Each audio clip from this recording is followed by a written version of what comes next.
Bonsoir à toutes et à tous. Heureux de vous retrouver pour une nouvelle semaine de Sens Public, votre rendez-vous quotidien de débat et de reportage sur Public Sénat. Vous le savez, on est ensemble tous les jours, du lundi au jeudi à 18h et 22h pour donner du sens à l'actualité grâce à nos experts. Demain, Elisabeth Borne fête ses 1 an à Matignon. Elle restera celle qui a fait passer en force une réforme des retraites sans majorité à l'Assemblée. Forcément, son image en pâtit. Quel bilan, quel équilibre dans sa relation avec Emmanuel Macron? Que retiennent les Français de l'action de leur première ministre? On en débat dans une minute.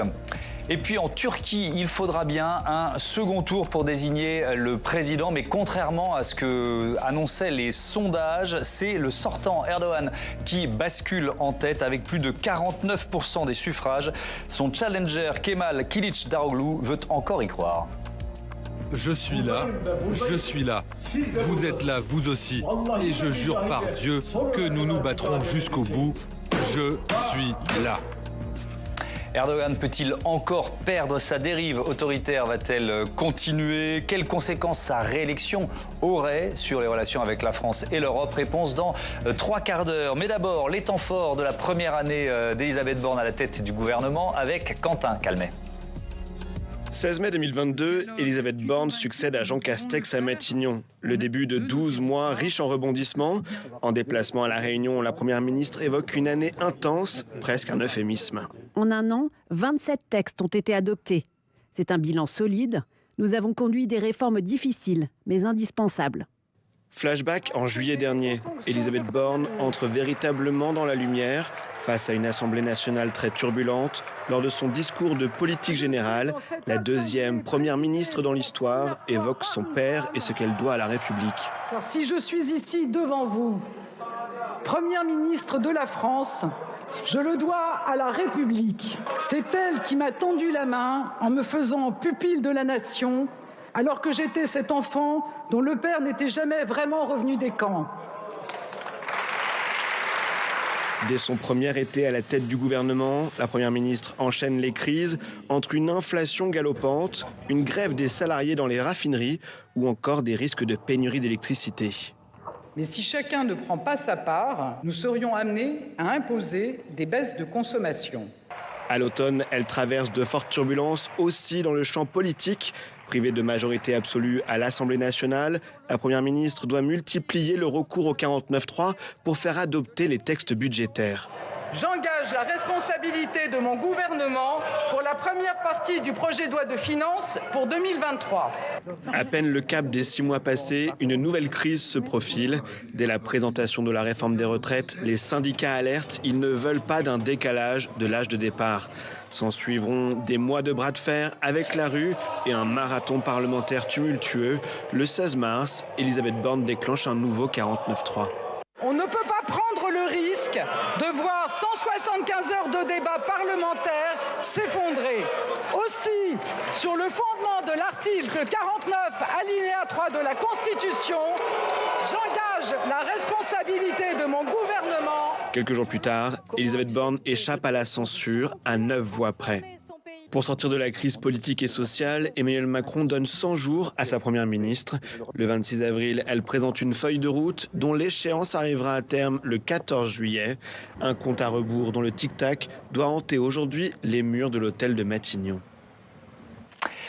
Ce compte à rebours, tiens, ce sera l'un des thèmes évidemment de notre débat. J'accueille Franck Morel, bonsoir, bienvenue. Bonsoir. Vous êtes avocat associé chez Flichy-Granger et ancien conseiller social d'Édouard Philippe, expert emploi également à l'Institut Montaigne. Anne-Charlène Bézina, bonsoir Anne-Charlène, bienvenue à vous. Vous êtes constitutionnaliste. J'accueille également Pierre-Adrien Bartoli, bonsoir. Et bienvenue, directeur des études politiques chez Harris Interactive. Mathieu Croissando, bonsoir Mathieu. Bonsoir. Tout va bien? Tout va bien. Alors on peut démarrer, vous êtes toujours éditorialiste politique et c'est toujours un plaisir de vous accueillir sur ce plateau. Partagez. Allez, on va faire un petit tour de table pour démarrer, un grand d'ailleurs, il n'y a rien de petit dans cette émission, un adjectif pour qualifier, résumer peut-être cette première année d'Elisabeth Borne à Matignon. Franck Morel, je commence avec vous, vous dites quoi? Le bilan est plutôt honorable, mais l'année a été mouvementée. Voilà. Chaotique, on pourrait dire ça. Chaotique, mouvementé, voilà, et bilan honorable. Voilà. Oui, bilan honorable. Anne-Charline Bézina, pour résumer, tiens, peut-être la personnalité, le caractère d'Elisabeth Borne, vous diriez quoi? Il y a une forme de courage quand même dans cette année qui se dégage, c'est-à-dire qu'on a quand même eu, sous la Ve République, des premiers ministres qui ont eu des périodes un petit peu plus calmes. Et donc là, autant dire qu'elle est arrivée dans un navire en pleine tempête et que donc il y a quelque chose de l'ordre de la témérité, en tout cas de la ténacité. Elle a démontré que non seulement elle voulait tenir, mais je crois qu'elle entretient assez bien cette image finalement pour laquelle d'ailleurs elle avait peut-être été préalablement choisie, de dureté parfois dans la négociation, mais pour parvenir à sortir aussi d'ailleurs son épingle du jeu peut-être, en tout cas en démontrant qu'elle n'a pas peur de prendre les décisions et de les endosser. Pierre-Adrien Bartoli, votre mot, votre objectif, et puis peut-être aussi ce que les Français retiennent de cette première année de pouvoir d'Elisabeth Borne. Je serai sur le même mot, c'est courageuse. Courageuse, c'est le premier qualificatif que les Français attribuent à la Première ministre. Ouais. On a bien vu qu'en termes d'opinion, en termes de popularité, tout n'était pas au beau fixe, même si on pourra y revenir, c'est plus nuancé que ça. Mais quand même, on lui reconnaît, et d'ailleurs de plus en plus avec la fin de cette séquence des retraites, une forme de courage à faire face à une situation politique dont elle n'est pas jugée comme étant responsable. On ne considère pas que c'est elle qui a perdu en tant que chef de la majorité les élections législatives et qu'elle a une majorité relative à l'Assemblée. Donc elle fait face aux événements avec courage, donc ça sera le terme. Est-ce qu'elle est à des niveaux de popularité, Mathieu, préparez-vous, est-ce qu'elle est à des niveaux de popularité similaires après un an de ses prédécesseurs? Alors, la tendance est similaire, le niveau l'est pas vraiment. C'est-à-dire que nous, on la mesure à 35% de confiance dans notre baromètre.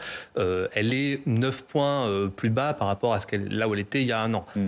Pourquoi est-ce qu'elle est plus bas depuis d'ailleurs Jean-Marc Ayrault, c'est lui qui était à 30%, donc qui était en dessous parmi les derniers premiers ministres. Pourquoi est-ce qu'elle est plus bas? Parce qu'en fait, elle partait dès le départ de plus bas, avec une notoriété qui était quand même assez faible.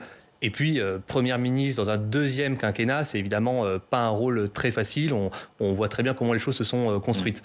Donc le retrait ou le recul de ces bonnes opinions sont similaires à ce qu'ont vécu ses prédécesseurs. Toujours autour de 7, 8, 10 points. Jean-Marc Ayrault, pour rappel, c'est 60% de confiance, moins 1, 30% un an plus tard, moins 30 points. Là, on n'est pas du tout sur le même niveau, on est à moins 9 points. C'est assez standard, mais effectivement, comme elle partait de plus bas, elle est plutôt dans le bas du classement. Mathieu? Moi, je dirais résiliente. Résiliente, parce que c'est vrai qu'elle est courageuse, c'est vrai qu'il y a une forme de témérité, et surtout une capacité à absorber les coups et à encaisser les chocs qui est assez remarquable pour le coup. C'est une première ministre qui a été choisie, mais mal choisie, puisque ça n'était pas le premier choix du président. C'est une première ministre à la tête d'une majorité qui a été une mauvaise majorité, puisqu'elle n'a pas la majorité absolue. Donc ça fait quand même dès le début de son séjour à Matignon des haies assez compliquées à franchir. Et puis ensuite, petit à petit, elle a essayé d'imprimer sa marque. Et puis, elle est quand même très cornaquée par l'Élysée, donc c'est pas toujours facile, avec des formes d'injonction qui peuvent paraître parfois contradictoires. Et puis, elle s'est quand même pris dans la figure un conflit social comme on n'en avait pas vu en France depuis près de 25 ans, de 30 ans. Donc voilà, rester, tenir son cap, quoi qu'on pense de sa politique, quoi qu'on pense de ce qu'elle met en place.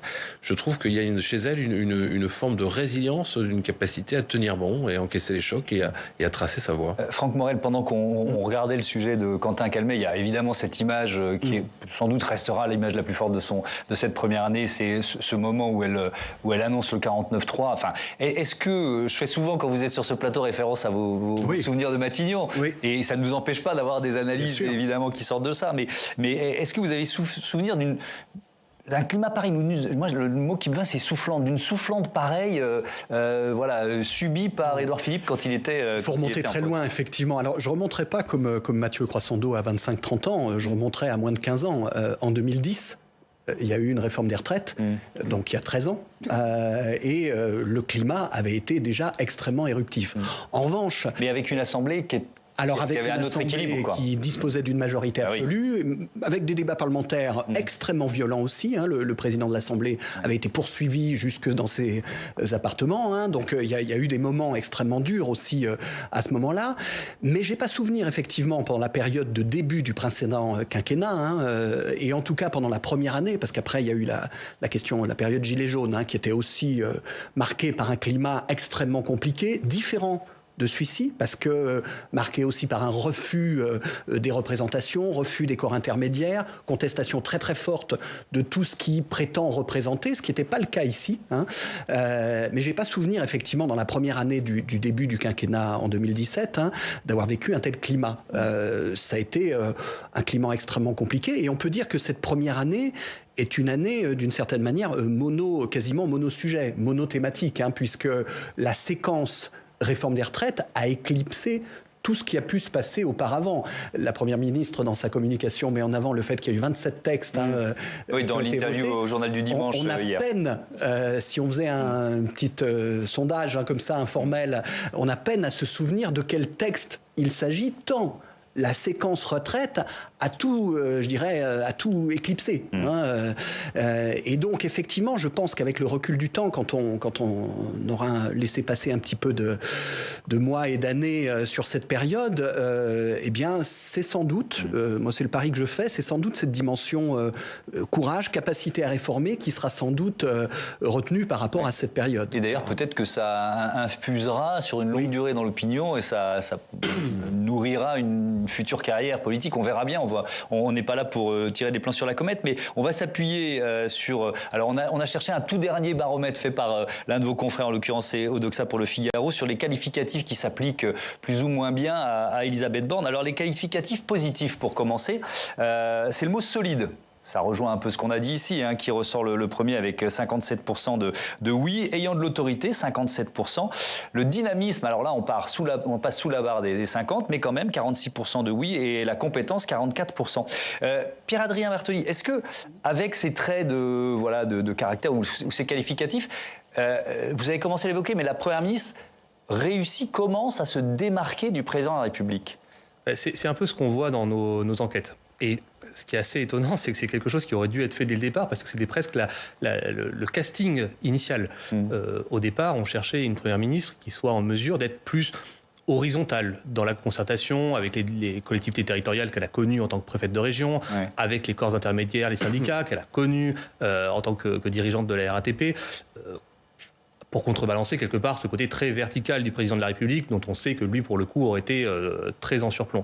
Et ça n'a pas marché. Et dès le départ, en termes d'opinion, par exemple, on a eu une indexation de sa cote de confiance à elle sur celle du président. Quand ça a progressé pour le président, ça a progressé pour elle. Quand ça a baissé pour le président, ça a baissé pour elle également. Donc elle était vraiment le décalque dans l'opinion du président de la République.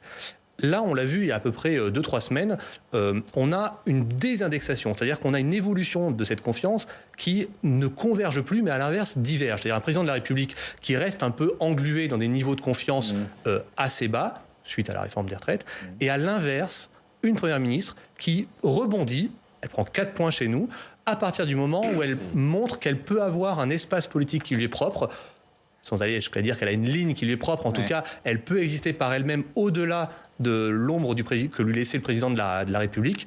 Et ça, c'est assez nouveau parce qu'elle s'appuie en faisant ça sur, premièrement, ce qui est son image, effectivement, de résiliente, fidèle et quand même ayant sa propre dimension, son propre cursus et portant ses propres valeurs. Et puis deuxièmement, traçant sa propre ligne programmatique où on se rend bien compte qu'entre le président de la République et elle, la direction est la même, mais le chemin pour atteindre cette direction-là n'est pas toujours exactement... On l'a vu autour du projet de loi immigration, par exemple. Du timing, du tempo, on va dire, pour faire passer éventuellement cette loi. On annonçait à Anne-Charlotte Bézina une première ministre technicienne. Est-ce qu'elle se révèle plus politique que prévu, d'après vous? Moi, je crois qu'en tout cas, elle joue quelque chose d'important dans la personnalisation de son action aussi, et on le voit surtout après le débat parlementaire en fait de la réforme des retraites, où elle a essayé de peut-être jouer aussi la corde empathique qui a un petit peu manqué au président de la République à la suite des premières semaines de combats un peu de rue, etc. Et donc je crois qu'en fait elle a une bonne conscience en tout cas de ce qui est le rôle qu'elle peut jouer dans ces moments-là.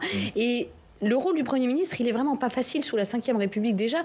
Je cite un article de Doctrine qui était assez rigolo au bout d'un an de Ve République, où on avait un article qui s'intitulait « Michel Debré existe-t-il » Donc on voit bien que déjà la question s'était posée. Et je crois que justement, tout cet enjeu d'avoir une identité tout en étant quand même suffisamment aux ordres, puisqu'on le sait, sous la Ve République, tout remonte et tout revient au président de la République, est un enjeu sur lequel elle a eu l'air de trouver en tout cas un équilibre récent, précaire et peut-être celui-ci ne lui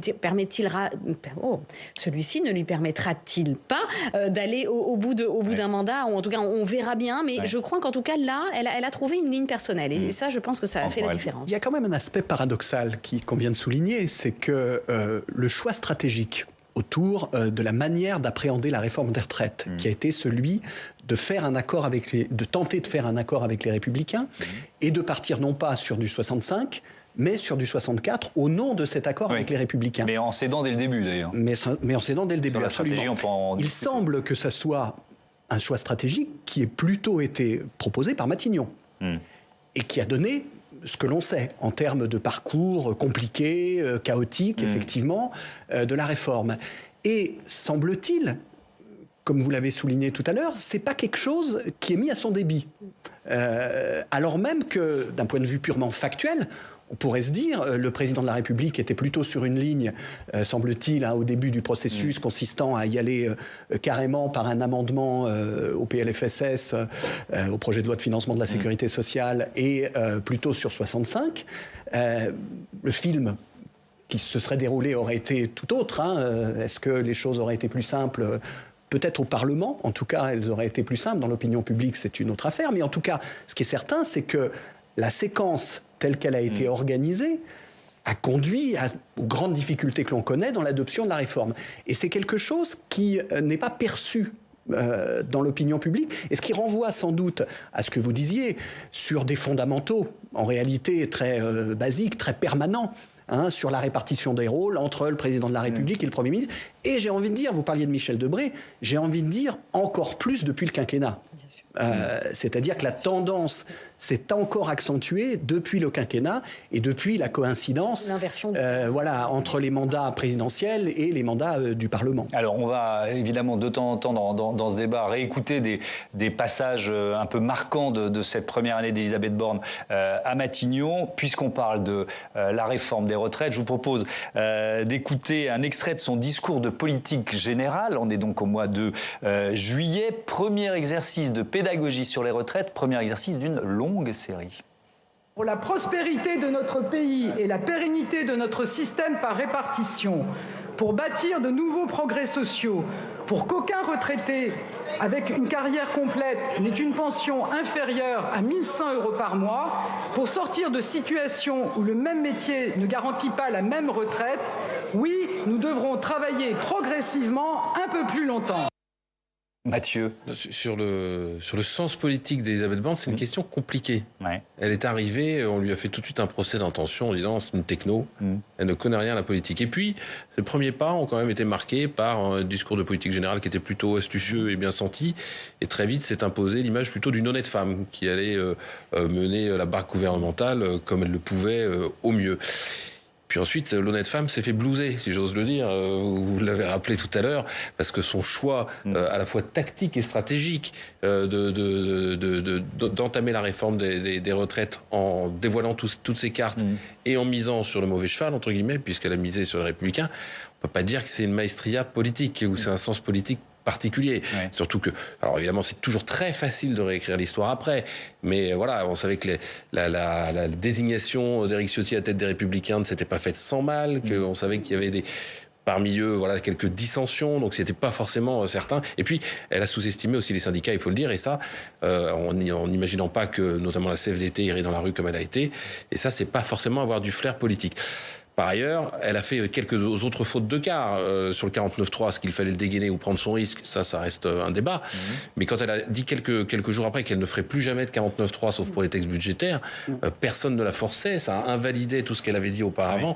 Bref, voilà. Et en même temps, elle subit un démenti du président de la République dans les 24 heures. Exactement. Et en même temps, vis-à-vis du président de la République, elle arrive quand même à marquer un petit peu de sa patte. Vous vous souvenez de son appréciation de la situation au lendemain de l'adoption de la réforme des retraites, qui nécessitait que la France était en convalescence selon elle, et nécessitait une période d'apaisement, un mot qui a été repris par la suite par le président de la République. Voilà, elle arrive à imposer par petites touches une méthode Borne, mais la méthode Borne reste coincée parce que l'offre politique, enfin la situation politique fait qu'elle est coincée. Ça tient moins à elle que, évidemment, à la situation. Je vous redonne la parole tout de suite, Franck Morel. Mais Pierre-Adrien Bertoli, sur ce point précis de la réforme des retraites, est-ce que les Français sont de plus en plus nombreux à vouloir tourner cette page ? Alors, disons que les choses sont un peu figées vis-à-vis de la réforme des retraites, parce qu'aujourd'hui, les gens s'expriment moins sur le fond du texte que sur ce qu'il y a derrière. Et ce qu'il y a derrière, c'est à nouveau toujours cette structuration de l'espace politique en trois pôles, mais qui aujourd'hui sont extrêmement nets dans nos enquêtes. Et les 2/3 qui représentent en gros la gauche réunie autour de la France insoumise et la droite de la droite, le Rassemblement national grosso modo, restent très opposés à toute politique du gouvernement. Donc ça clôt l'affaire et donc ils vont rester en opposition à cette réforme, quelle qu'en soit la séquence. Non, ce qui est plutôt intéressant, c'est de voir que le gouvernement est en train de réussir, lui, à la tourner. Et c'est toute la séquence médiatique qu'on vit aujourd'hui. Il y a cette, effectivement, séquence 1 an d'Elisabeth Borne à Matignon qui permet de revenir en arrière et de voir l'histoire et voir le parcours qui a été emprunté par la Première ministre sous un jour qui est quand même différent que celui qu'on aurait commenté il y a quelques semaines. Il y a quelques semaines, il ne faut pas oublier qu'Elisabeth Borne, c'est la Première ministre qui ne connaît pas les Français, qui en est complètement coupée, exactement comme le président de la République.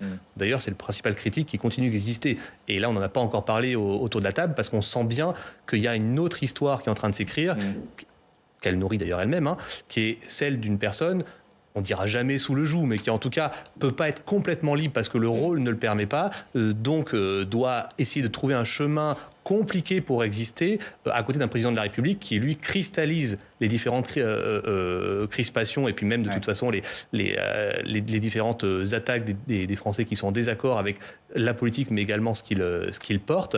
Et on a vu ce basculement se faire, notamment dans les manifestations à l'occasion de la réforme des retraites, autour de la manière dont est passé le texte. En gros, la question du 49.3, c'est la bascule également du gouvernement vers le président de la République.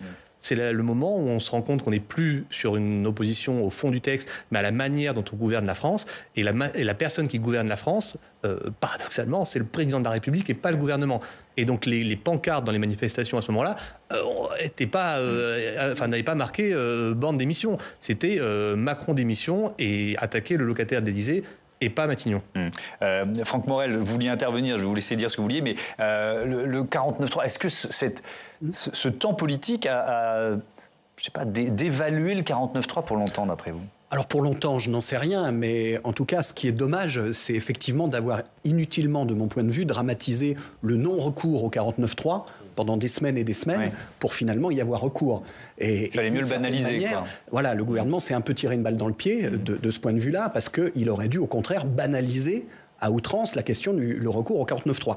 C'est une vraie question en tout cas sur le devenir du 49.3, parce que moi, à titre personnel, je regrette que le champ du 49.3 ait été restreint en 2008, parce que c'est un outil qui reste démocratique, puisqu'il faut qu'il y ait une majorité pour censurer et pour proposer de fait une alternative, un gouvernement.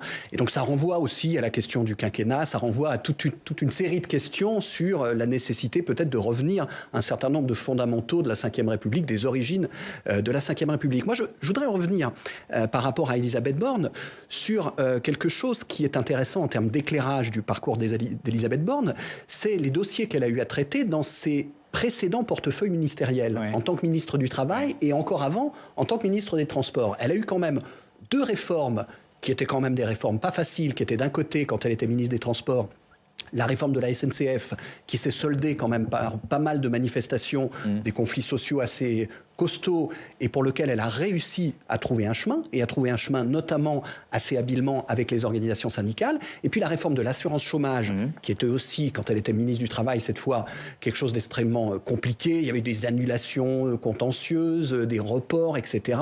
Le Covid qui était passé par là. Et elle a là aussi réussi à trouver un chemin.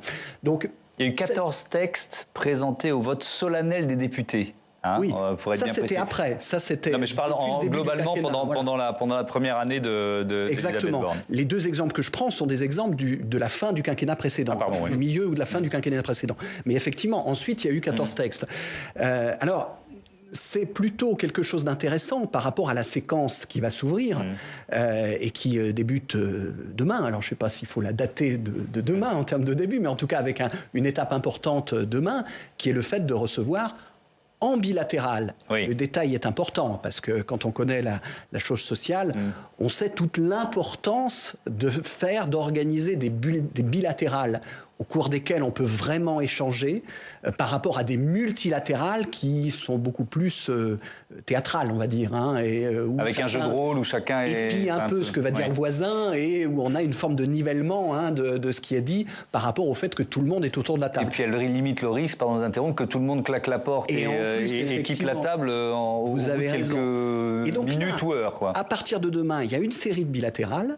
Et donc cette série de bilatérales, ça peut être quelque chose d'intéressant pour lancer désormais un processus où tout le monde, gouvernement, ça paraît évident, mais partenaires sociaux aussi, où tout le monde a intérêt à retrouver le chemin de la construction de quelque chose. Alors quoi ? On va le voir, mais en tout cas de la construction de quelque chose. On y reviendra, c'est ce qui va s'ouvrir là à partir de demain, fin d'après-midi. Mais je voudrais quand même vous entendre sur le 49.3. Si vous êtes là, c'est aussi pour nous éclairer là-dessus. Et d'abord, réécouter là aussi un extrait marquant de cette première année d'Elisabeth Borne au pouvoir. On est au soir du second tour des élections législatives. Évidemment, le camp présidentiel a perdu sa majorité absolue. On écoute. Ce soir, la situation est inédite. Jamais l'Assemblée nationale n'a connu une telle configuration sous la Ve République. Cette situation constitue un risque pour notre pays au vu des défis que nous avons à affronter. Est-ce que vous imaginiez à ce moment-là, qu'elle ferait aussi souvent recours, Elisabeth Borne, au 49.3 ? Je crois qu'elle est deuxième dans le classement des premiers ministres dans l'histoire de la Ve République, juste après Michel Rocard. Et puis deux, qu'elle réussirait quand même à faire passer autant de textes dans ce contexte ? Alors, à la première question, oui, le 49.3 est quand même conçu initialement pour ces cas-là, de majorité relative. Alors, on parle souvent de 88, mais il ne faut pas oublier non plus qu'en 58, lorsque le président de Gaulle est élu, la majorité est serrée. Alors, à ce point, on ne l'avait quand même jamais vécu, mais c'est vrai que je pense que c'est un outil de sortie de crise, évidemment qu'il faut relégitimer et garder d'ailleurs dans notre arsenal, à mon sens. Sur la deuxième question, réussir à faire adopter autant de textes, j'ai un peu le sentiment qu'il y a deux points qui se dégagent de cette utilisation un petit peu de la majorité relative par Elisabeth Borne. D'abord, c'est une première invisibilisation constitutionnelle, c'est-à-dire qu'au fond, notamment dans les journaux étrangers, pendant très longtemps, on a cru que le 49.3 était une arme du président de la République, parce que tout le monde a donné la responsabilité de l'usage du 49.3 à Emmanuel Macron, alors qu'il ne faut vraiment pas oublier que c'est sa propre responsabilité personnelle, c'est une décision primo-ministérielle, sans aucun contrôle. Et autre point, c'est les échecs de ces feuilles de route quand même, parce qu'il ne faut pas oublier que c'est la première et la seule de nos premières ministres qui a été attirée, c'est-à-dire qu'elle était première ministre attitré à l'écologie et à la planification, ou je ne sais quel qualificatif. C'était la première fois qu'on avait un Premier ministre qui avait ce nouveau champ de compétences. On n'a vraiment rien vu d'incarné à ce niveau-là. Et encore une fois, sur la réforme des retraites, sa mission, et elle l'a acceptée, était justement celle d'élargir sa majorité. Et c'est vrai qu'on dit qu'il y a autant de textes qui ont été adoptés, mais je crois que sur la question de l'élargissement des majorités, là où Michel Rocard avait une majorité relative aussi, il a bien mieux joué finalement le jeu alternatif, un peu à droite, un peu au centre, un peu très à gauche, qu'elle n'a pour le moment pas réussi à mener. Et c'est vrai que la mission suicide qui lui reste justement jusqu'au mois de juillet, c'est d'élargir encore cette majorité. Il y a quand même l'assurance chômage, vous en parliez quand elle était ministre, mais quand elle est à Matignon, le texte passe 303 votes pour sur 577. Mais il n'est pas encore complètement appliqué non plus, puisque on le sait, il y a des questions de conjoncture. Elle a su construire une majorité sur ce texte-là ou sur les énergies renouvelables avec les socialistes. Donc, on a eu des beaux succès, notamment pendant la session extraordinaire. C'est vrai, pendant juillet-août, en fait, on avait réussi à travailler avec plus de consensus.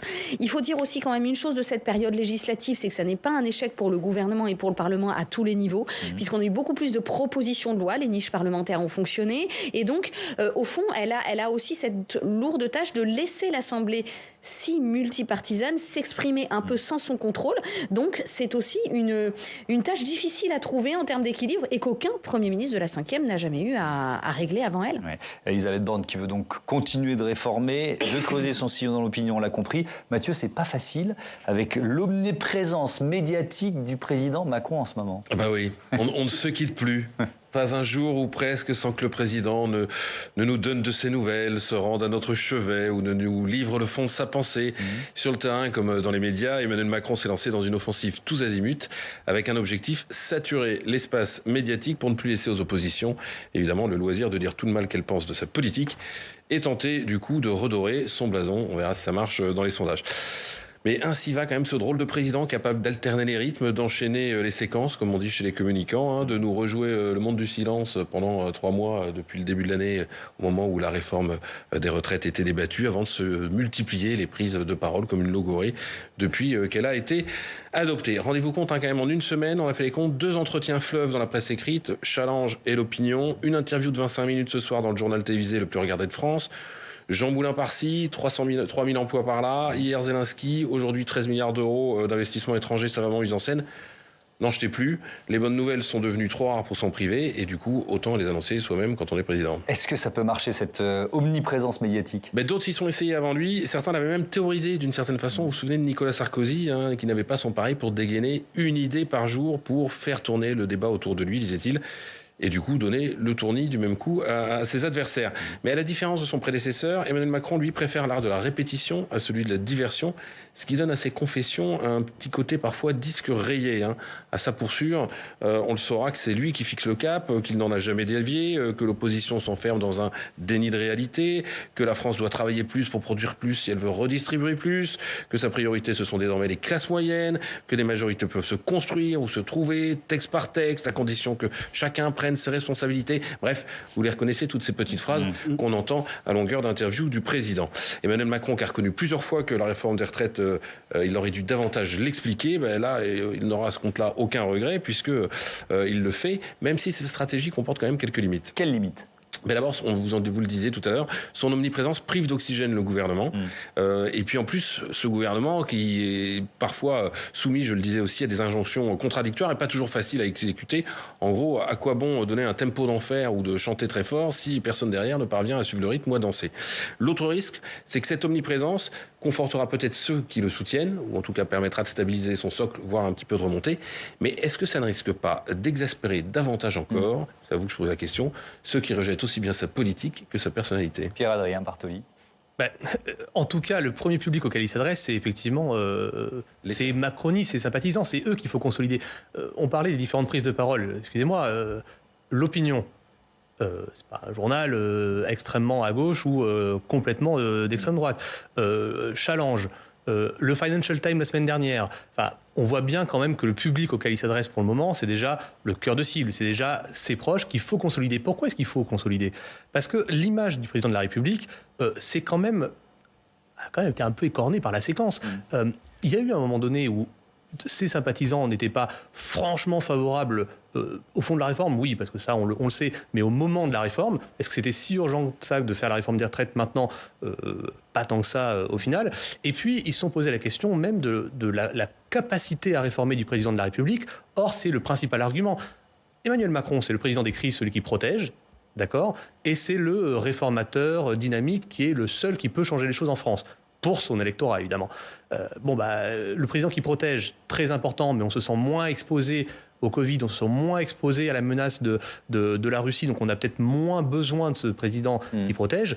Et le président réformateur, s'il est empêché dès la première réforme structurante et symbolique qu'est les retraites, il y a comme un doute. Donc le premier objectif et l'essentiel pour le président de la République, c'était déjà de rassurer ses électeurs. Et il a plutôt réussi à le faire en fin de séquence des retraites, où ses électeurs, ces macronistes au sens très large, se sont dit malgré tout, et puis par manque d'alternative encore une fois, ça reste le président qu'on a élu, on continue à le soutenir et on reste dans le sillon. Alors on va regarder ensemble d'autres qualificatifs. On a vu tout à l'heure les qualificatifs plutôt positifs à propos d'Elisabeth Borne. Je reviens à Elisabeth Borne, mais vous allez voir, ça concerne son duo avec le président de la République. Est-ce qu'elle est capable de tenir tête à Emmanuel Macron ? Là, on a seulement 32% de oui. Ensuite, sur le côté sympathique de la Première ministre, 27% de oui, 73% de non.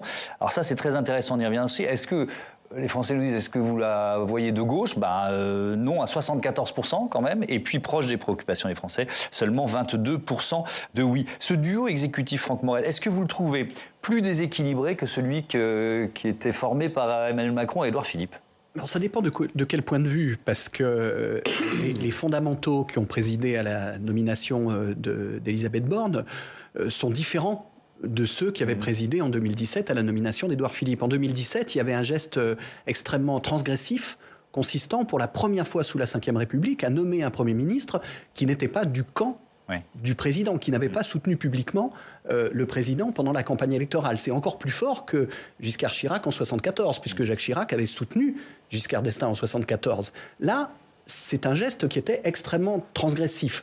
On était dans une séquence différente ici, puisque on voit bien que les fondamentaux qui ont présidé au choix d'Elisabeth Borne sont plus liés aux réformes qui allaient être menées, et en particulier à la réforme des retraites. Et puis, un peu au contexte de majorité relative. Et puis, il y a eu l'épisode Catherine Vautrin, que tout le monde connaît. Voilà, donc c'est un petit peu différent. En tout cas, peut-être le premier choix, en tout cas pressenti avant Elisabeth Borne. Voilà, avant, effectivement, de ne pas être nommée, parce qu'un certain nombre de positions qu'elle avait pu prendre dans le passé déplaisaient à une partie de certains ténors de la majorité. Non, après, sur la question de l'équilibre du duo, vous avez deux types de duos sous la Ve République. Vous avez les duos qui sont des duos complémentaires, où le Premier ministre qui est nommé est un complément du président politiquement. Ça a été le cas d'Édouard Philippe et d'Emmanuel Macron. C'était le cas, si je remonte un peu plus loin, de Michel Rocard par rapport à François Mitterrand, par exemple. Et puis vous avez les premiers ministres qui sont à l'inverse des premiers ministres plutôt, pas clones, mais en tout cas qui se situent plutôt dans les pas du président. Ce qui est assez atypique dans le cas d'Elisabeth Borne, c'est qu'on pourrait dire de ce point de vue-là qu'elle a plutôt un profil de deuxième Premier ministre du mandat. Ce type de profil, Laurent Fabius avec François Mitterrand, par exemple, c'est plutôt un Premier ministre qu'on rencontre généralement en deuxième partie de mandat, c'est-à-dire un homme ou une femme du président qui suit quelqu'un qui avait été nommé pour des raisons d'équilibre politique. Voilà, l'avenir dira effectivement ce qu'il en est par la suite. Et alors, Pierre-Adrien Bartoli, les Français ne voient pas en Elisabeth Borne une femme de gauche. C'est clair, 25% de oui seulement. Non, parce qu'encore une fois, aujourd'hui, l'espace politique est structuré autrement. D'ailleurs, ce qui est même particulièrement intéressant, c'est qu'aujourd'hui, elle a sa confiance et elle tire sa confiance davantage des sympathisants des Républicains que des sympathisants de centre-gauche. Ouais.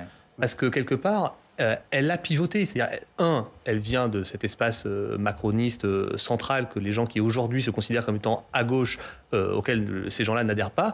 Et puis, deux, elle porte une réforme, quand bien même elle essaye de changer un petit peu la forme et la manière de présenter les choses, qu'ils rejettent nettement. Donc elle ne peut pas, à leurs yeux, être de gauche. Elle ne l'est plus. Et d'ailleurs, elle n'a même plus leur confiance, alors qu'elle l'avait au début de ce deuxième quinquennat. Oui. Puis elle était, Mathieu, relativement peu identifiée comme une femme de gauche, parce que voilà, elle n'avait pas fait beaucoup dans des cabinets ministériels, auprès de Lionel Jospin, auprès de... Enfin, ça, c'était pendant que Lionel Jospin était à l'Éducation nationale, et puis ensuite auprès de Ségolène Royal, plus tard. Mais elle était dans l'ombre. Mais elle avait un profil techno qui n'était pas du tout étiqueté. Après, la comparaison avec Édouard Philippe, elle est intéressante, parce que d'une certaine façon, ils sont tous les deux arrivés relativement vierges dans l'opinion, quand ils étaient à Matignon, avec une sensibilité politique mal connue. Édouard Philippe n'était pas très connu comme un homme de droite. Les gens qui suivent la politique le connaissaient très bien, mais pour l'ensemble des Français, il était très peu connu. Et Elisabeth Borne, pareil. Mais Édouard Philippe a su se constituer un poids politique qu'il n'avait pas en arrivant à Matignon. C'était vraiment... Il y avait peu de relais, peu de troupes, peu d'idées identifiées. Là, Elisabeth Borne, il reste encore un point d'interrogation sur ce poids politique. Elle est plus proche, d'une certaine façon, d'un Jean Castex qui était un exécutant loyal au président, avec pas un cheveu qui dépasse, si j'ose dire, et en tout cas qui avait une relation de confiance avec le président. Elle est plus proche de ça, mais sans la relation de confiance avec Emmanuel Macron. Donc c'est très curieux. Quand vous avez ni vraiment la confiance du président, ni vraiment des troupes pour vous soutenir, vous êtes bien isolé, et votre avenir est bien incertain. Allez, il nous reste quelques minutes. On va se projeter un peu dans l'avenir d'Elisabeth Borne. D'abord à Matignon, Anne-Charline Bézina, est-ce que première hypothèse, un remaniement avec Elisabeth Borne qui reste en place? Le jeu de la chaise musicale, c'est toujours un petit peu dangereux. Ça donne pas beaucoup de souffle. Ça donne l'impression qu'on remet un petit peu du neuf avec de l'ancien. Et c'est pas les remaniements les plus marquants sous la Ve République. Le sens politique du remaniement, c'est généralement de donner un message à une séquence.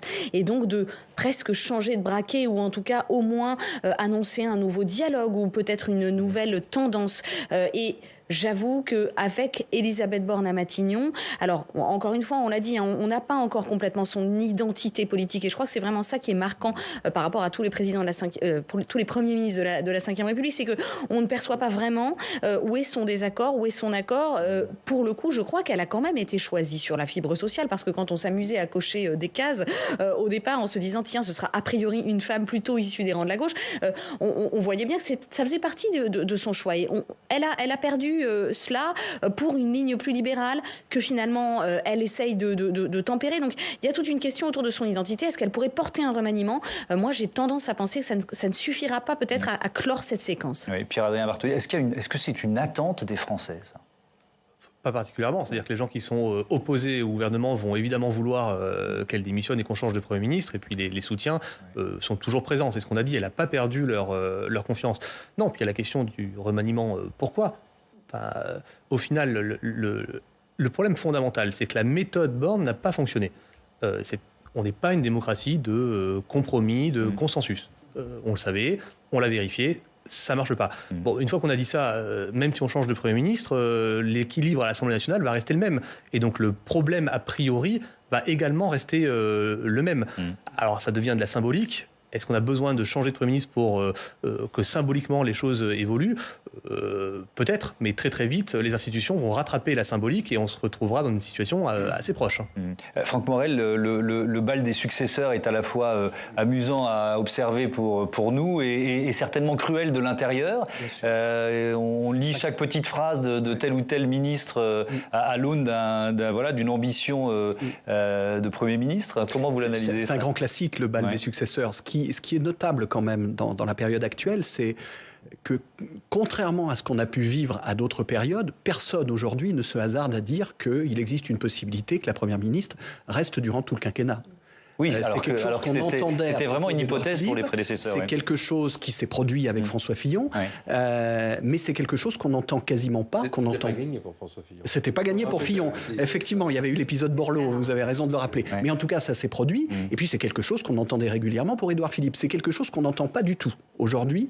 C'est-à-dire que on a tous quasiment acté le fait qu'il y aura au moins 2 premiers ministres durant ce quinquennat. Alors après, vous avez raison, changer de Premier ministre, c'est un fusil à un coup, entre guillemets, et il ne faut pas se louper, parce que le nom du locataire de Matignon est signifiant politiquement. Et dans le contexte actuel, on voit bien que là où la personne sera attendue, c'est sur sa capacité à mettre en musique ce qu'on pourrait appeler une forme de cohabitation, contraction, cohabitation, coalition, c'est-à-dire de capacité à construire quelque chose, en réalité, avec le groupe charnière que sont les Républicains. Et ça, c'est loin d'être gagné pour l'instant. Merci beaucoup, merci à tous d'avoir participé à ce premier débat. À bientôt sur cette chaîne, à bientôt sur Public Sénat.